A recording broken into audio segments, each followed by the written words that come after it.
Esse assunto sobre batalha espiritual, oração, intercessão, que eu digo que são parte dos pilares da vida cristã, tem muitos mitos. Então, eu estava ouvindo uma pessoa que estudou bastante sobre a fé, a religião, né? As religiões aqui da América Latina, e ele concluiu que a igreja evangélica brasileira, latina, tem uma fé animista. Interessante, né? Uma fé animista. Ou seja, todo o sincretismo que nós temos com os afros, com os indígenas, com a natureza e tudo é trazido para dentro do contexto da igreja cristã evangélica. Então, existe sal grosso, a rosa benta, né? A água benta, né? O copo de água que você coloca em cima da televisão, antes era o rádio, né? Para você ir tomando e ser abençoado. Tem tantas coisas assim que fazem parte do animismo, mas que não tem nada a ver com a graça, o poder ou a manifestação de Deus. E nós precisamos ter uma revolução na nossa mente, né? Então, durante esse período do teórico da ETED, nós teremos basicamente 3 semanas juntos. A minha esposa conseguiu essa façanha de torcer a minha agenda desde o ano passado para que eu pudesse estar aqui com vocês 3 semanas. Então, eu espero que vocês não me façam pirar e também espero que eu não faça nenhum de vocês pirarem, né, no processo aqui, mas que a gente possa sair daqui mais amigo, mais alegre, mais feliz e principalmente mais comprometido com Deus, mais crente e crente salvo, né? Então, tem 2 trechos na Escritura que serão os parâmetros para esta semana e para as outras semanas que eu estarei aqui com vocês compartilhando alguns assuntos, né? O primeiro é João 17:3. E que vocês deverão saber de cor. O que está escrito lá em João 17:3?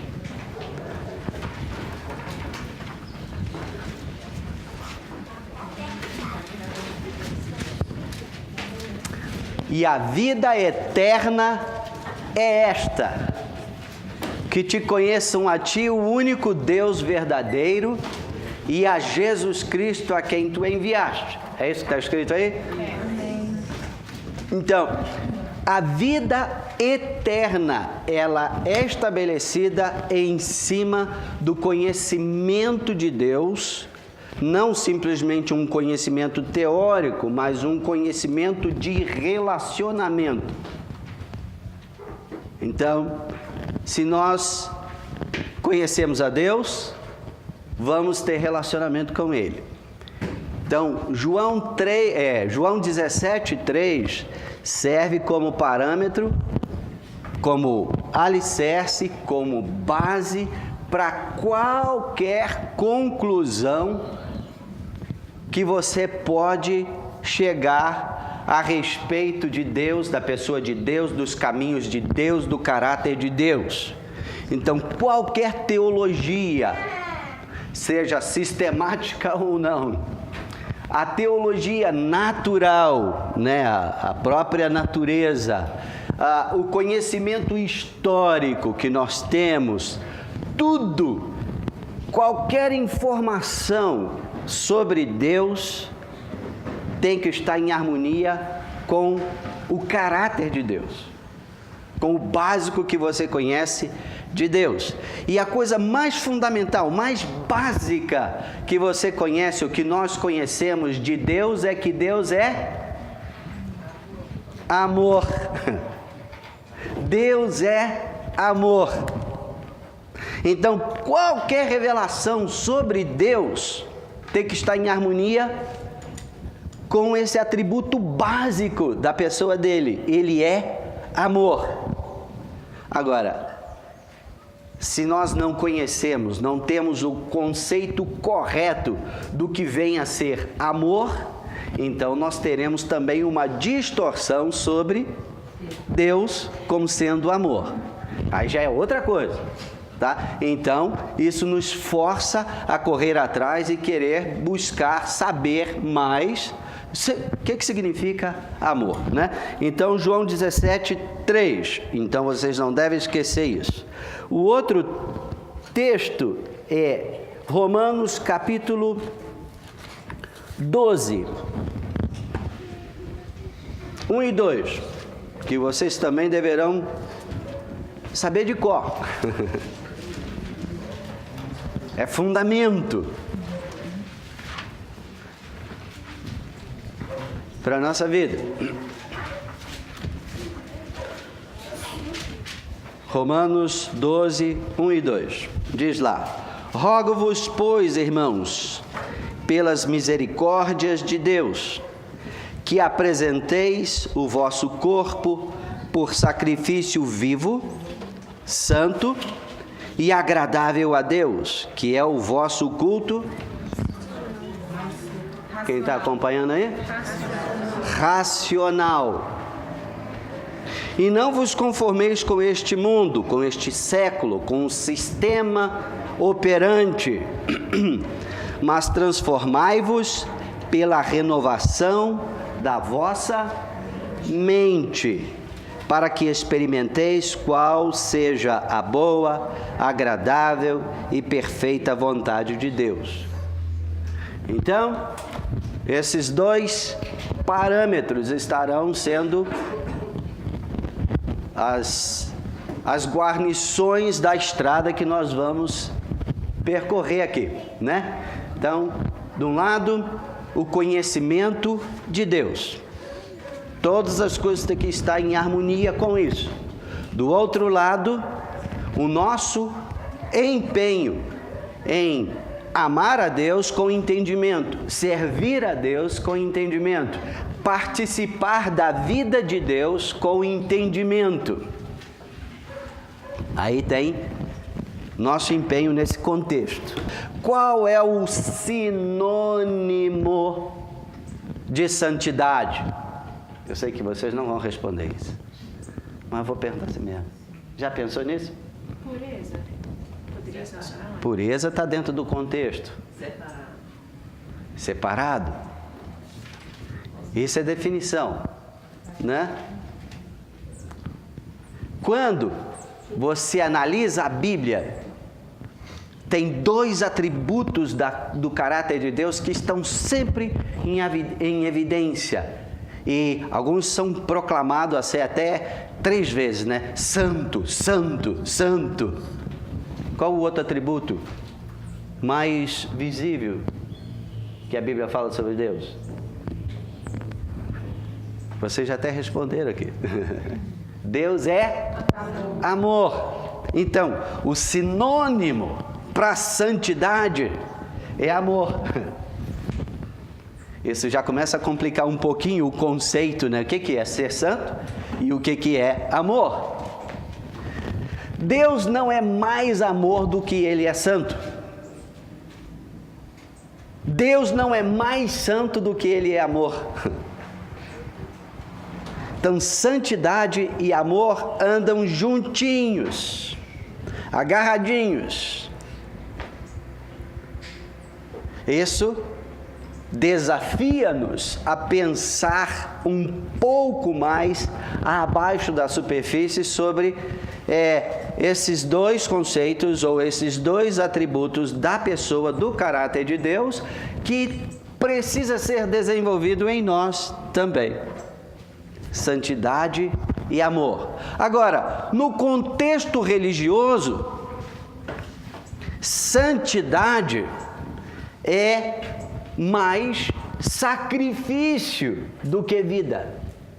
Então, por isso que alguns segmentos da igreja, quando fala sobre santidade, fala sobre doutrinas, que não são doutrinas bíblicas, são doutrinas, eu chamo de cultura denominacional. Tem as culturas diferentes dos povos, cada povo tem a sua cultura. Cada denominação tem a sua própria cultura, ou seja, aquilo que eles pensam serem essenciais como verdade e estabelecem como fundamentos na sua caminhada de fé. Então, nós vemos maneira de se vestir, como usar o cabelo e assim por diante. E colhemos uma porção de versículos na Bíblia, dando uma torcidinha assim, para apoiar essas doutrinas. Só nos esquecemos de uma coisa, de um pequeno detalhe. Deus é amor. Deus é também eterno. Deus é único. Esta palavra é a palavra de Deus e ela é universal. Ou seja, a diferença está na tradução. Essa aqui é em português. Alguns, provavelmente aqui, têm a Bíblia em inglês, outros em espanhol, e tem em japonês, em chinês, ou seja, mandarim, cantonês, e assim por diante. Mas o conteúdo é sempre o mesmo. Então, se uma doutrina é a revelação de Deus, ela deveria ser igual para todos os povos. Então, se a maneira de como nós usamos o nosso cabelo é a vontade de Deus, em todos os povos da terra, aquilo seria igual. É possível disso acontecer? Se a maneira como nós usamos nossas roupas é a expressão da santidade de Deus, o que nós concluímos? Deus é o mesmo em todos os lugares da terra, a palavra é a mesma. O que nós veríamos em todos os lugares que formos? O mesmo padrão. Está dando para vocês entenderem o que eu estou querendo dizer? Sim. Então, doutrina bíblica é a revelação dos fundamentos ou dos valores do reino de Deus. Isso é o que nós poderíamos chamar de doutrina bíblica. Oração faz parte desses fundamentos que chamaríamos de doutrina bíblica, ou que a Bíblia nos ensina sobre oração. Então, a maneira de orar correta, segundo a Bíblia, aqui no Brasil, vai ser a mesma, os mesmos princípios, os mesmos fundamentos, lá no Japão, na China, ou em qualquer lugar, porque é uma expressão do que nós entendemos, aprendemos sobre Deus e o seu caráter. Santidade, a mesma coisa. Amor, a mesma coisa. São fundamentos da Bíblia. Então, não pode diferir, ser diferente nas diversas denominações que temos dentro de uma mesma nação, como também não pode ser diferente em outras nações. Porque Deus é o mesmo, a palavra é a mesma em termos de conteúdo, e o objetivo de Deus para com os povos é o mesmo. Ele veio salvar, resgatar o que se havia perdido, com o objetivo de restaurar esses que estavam perdidos ao plano original, no qual foram criados. Isso eu falei lá em Ouro Preto. Nós não fomos criados por Deus para servi-lo. Quem ficou meio chocado com isso?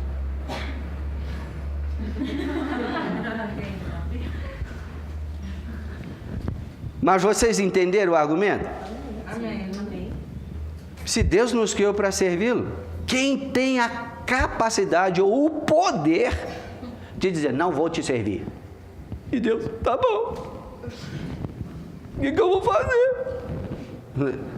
Não é essa a razão. Ele é o Todo-Poderoso. Não tem oponente. Não tem ninguém que possa dizer, eu não concordo contigo, então não vou te seguir. A não ser que ele permita que essa pessoa age assim, essa pessoa seria fulminada, não tem outra alternativa. Também falei, Deus não nos criou para adorá-lo, porque senão não teria ninguém na face da terra que não estaria adorando a Deus. Porque simplesmente não há ninguém com força, poder, capacidade de enfrentá-lo. Então, não é por aí. Isso já deve levar-nos a refletir sobre quem Deus é, o propósito dele e quem nós somos. Então, Deus nos criou, o propósito original, que nós vemos lá em Gênesis. Ele nos criou para nos relacionarmos com Ele.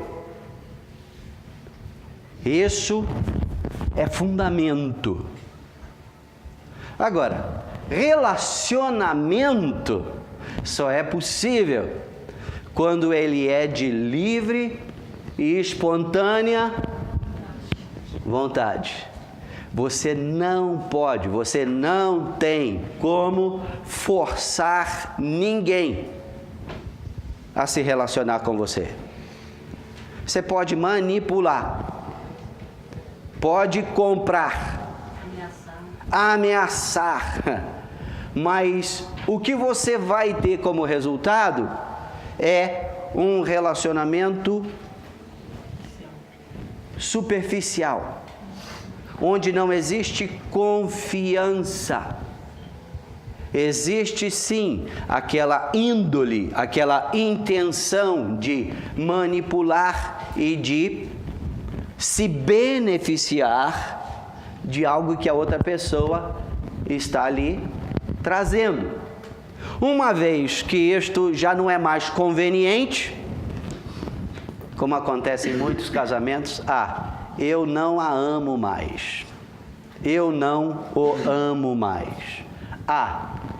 Ele ou ela já não satisfaz os meus interesses ou preenche as minhas expectativas. Ou seja, sugou, não tem mais nada para sugar, então era um relacionamento de conveniência. Isso não é confiável. Não há valores envolvidos com os quais nós temos compromisso, e compromisso eterno.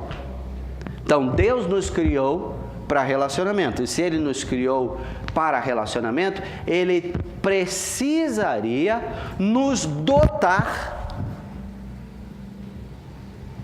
para função.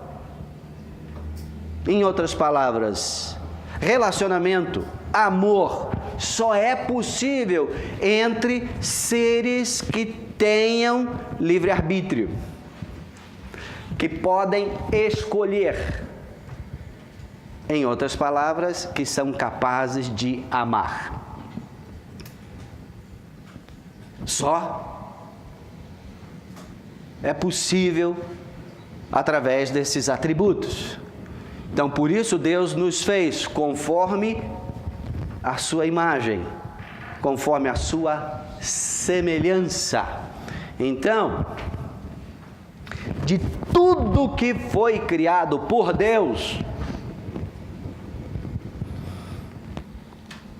não existe nada que seja mais nobre, mais valoroso do que você ou o seu semelhante. Nada.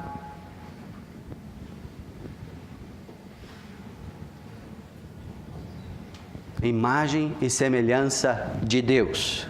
E existem algumas discussões teológicas a respeito de outros seres morais que Deus também criou, né? Mas que a Bíblia não diz que eles também sejam imagem e semelhança de Deus. Quem pode citar aqui seres morais que Deus criou, mas que são diferentes da gente?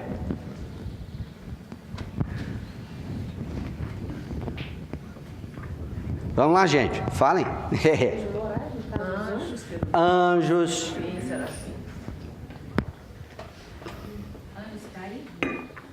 Também os demônios, ou anjos caídos, são seres morais.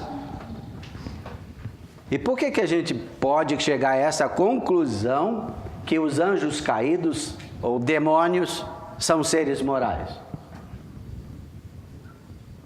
Porque eles têm uma função? Conhece o bem e o mal.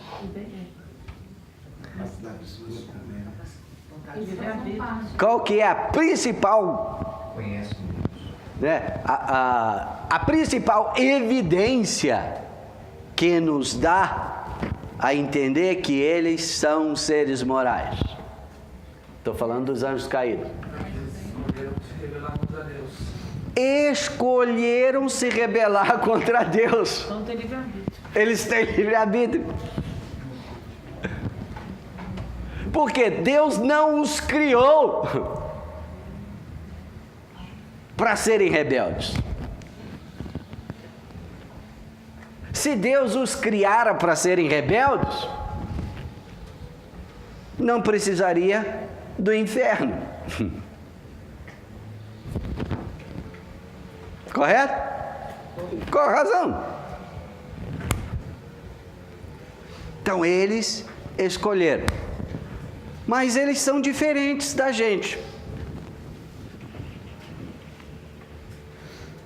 Eles não são imagem e semelhança de Deus. Então não é apenas o livre-arbítrio que nos faz semelhança de Deus, imagem e semelhança de Deus.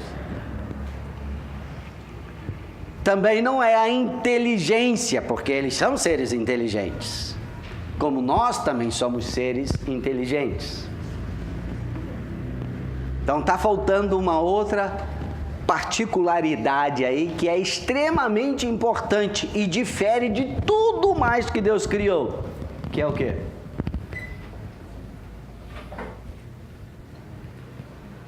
Emissão de carne? Hã? Emissão de carne? Não, essa não seria exatamente essa particularidade. Primeiro porque Deus não é de carne. E segundo porque nós não seremos de carne para sempre. Então aqui esse argumento já caiu, né? Qual que fica o outro faltando aqui? Amar é a escolha. Então já está incluído. É livre-arbítrio. É conhecer o bem e o mal? Não, porque conhecer o bem e o mal está na área de inteligência. Espírito, alma. E livre-arbítrio é o que então? Livre-arbítrio é a escolha.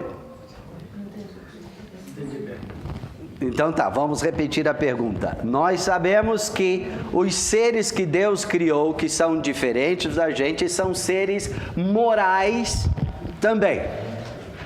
Isso significa que eles têm livre-arbítrio, que também têm a capacidade de pensar, de desenvolver raciocínio.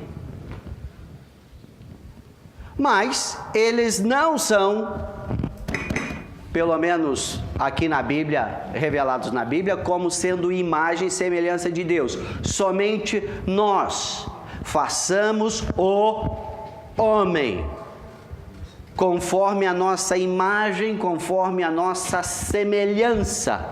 E Deus criou o homem. Homem e mulher os criou, conforme a sua imagem e semelhança. Isso nos difere de todo o restante da criação, de tudo que Deus criou.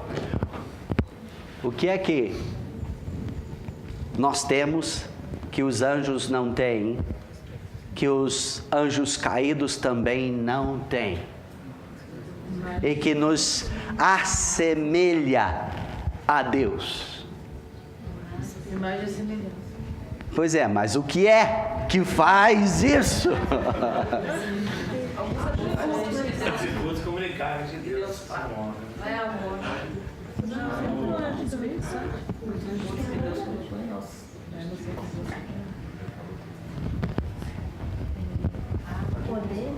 Hã? Poder? Não, os anjos têm ó.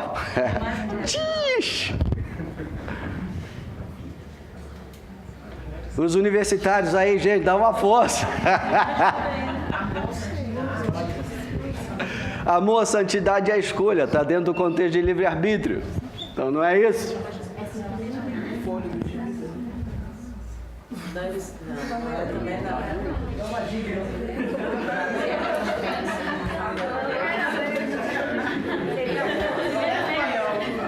Quando ele falar, a gente vai falar assim,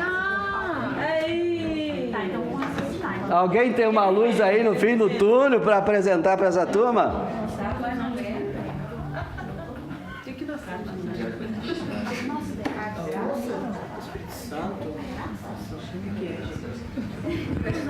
Bem, em junho nós teremos um evento no Brasil. A Copa, né? E eu sei que muitos de vocês vão estar lá assim, vai. E de repente, quem sabe, né, o Neymar dá aquelas piruetas assim e pum! E vai lá no cantinho. E aí todo mundo, gol. Vai vir, não, vai vibrar. Hã? Nós vamos vibrar, é emoção. Olha só o que você está dizendo. Tem o quê? Emoção.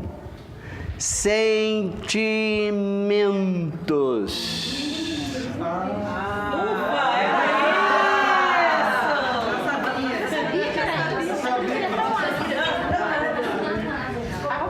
Deus tem emoções. Deus tem sentimentos. Deus não é apenas escolha, não é apenas inteligência. Ele é um Deus de emoções, de sentimentos, e os anjos não têm isso. Tanto que, para um anjo receber uma ordem de chegar e destruir uma cidade inteira, o que ele vai pensar? Simplesmente, o Todo-Poderoso, o Soberano, o Eterno ordenou, então eu vou... Bate tudo. Por que eu estou trazendo essas coisas para vocês? Porque nós vamos entrar num assunto, que já estamos, né, no assunto de batalha espiritual ou oração. E oração tem a ver com surpresas, tem a ver com o que está para acontecer, mas não deve acontecer. Com mudar o futuro, né? Mudar o futuro. Ou você nunca pensou nisso? E se a gente pode, através da oração, mudar o futuro, significa que o futuro não é definido. Não é definido. Não é definido. Se ele não é definido, ele não é Fixo. fixo. Viu? A universitária soprou para vocês. Não é fixo. É dinâmico. Não está pré-determinado. Por isso que oração faz sentido. Por isso que intercessão faz sentido. Não é determinado. Antes de Davi nós temos outro caso, Saul. Era gente boa pra caramba. Deus o escolheu a dedo. Algumas pessoas, né, para justificar a sua teologia, porque Deus não comete erro, vai lá, Saul foi escolhido pelos homens. Olha, isso é falta de leitura da Bíblia.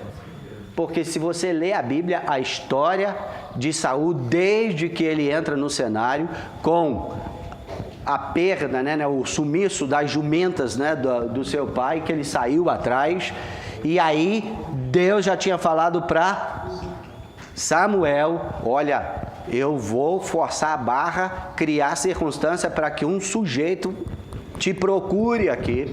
Este é o que eu tenho escolhido para ser o rei sobre Israel.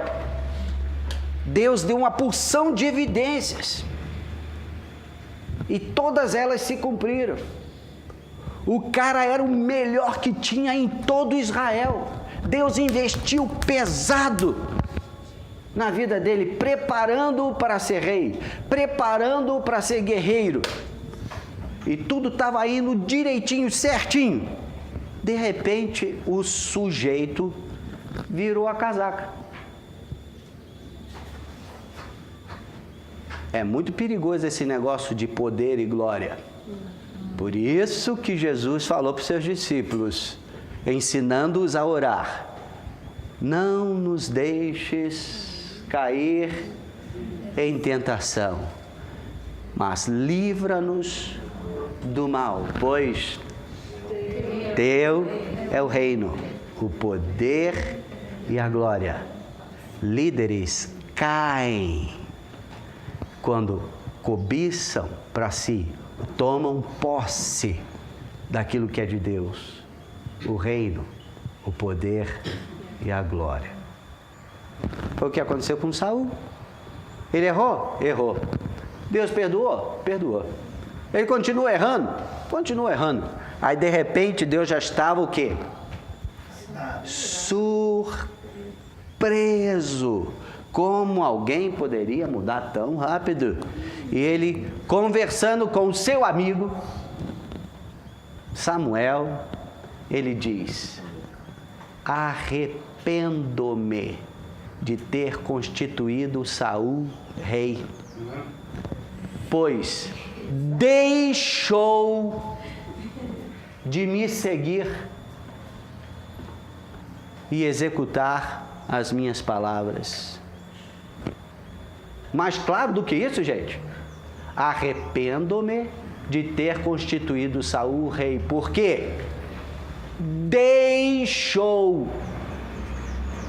Agora, se Deus já sabia disso, seria uma surpresa?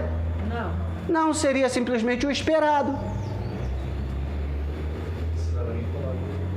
Não precisava lamentar com Samuel. Mas e quando fala que não é bom para se arrepender?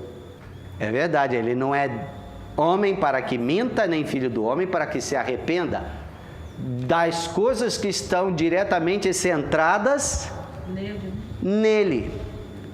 Ele não comete erro, ele cometeu erro. Ele elegendo Saul rei? Não. Não, quem é que cometeu erro? Saul. Foi Saul? Então Deus, nesse sentido, ele não tem do que se arrepender no que diz respeito a ele. Ele é fiel para manter todas as suas palavras. Ele é completo em si próprio. Deus não é onipotente? Isso não vai junto com onisciência? Deus é onipotente, onipresente e onisciente, correto? Então, a gente sempre cita esses três atributos que são atributos naturais. Não são atributos morais, porém naturais de Deus. Mas, quando nós vimos isso, que eu contei essa história, ficou em evidência o quê? Tem coisas que Deus, mesmo sendo onipotente, Ele não pode fazer. Por que Ele não pode fazer? Porque só é possível através de relacionamento de amor. não é o poder que gera. É só relacionamento de amor que pode gerar. E neste caso, Deus precisa de co-criadores com Ele. Deus precisa de parceria com Ele. Deus precisa de alguém mais que esteja em harmonia, em acordo, para que os seus sonhos se tornem realidade.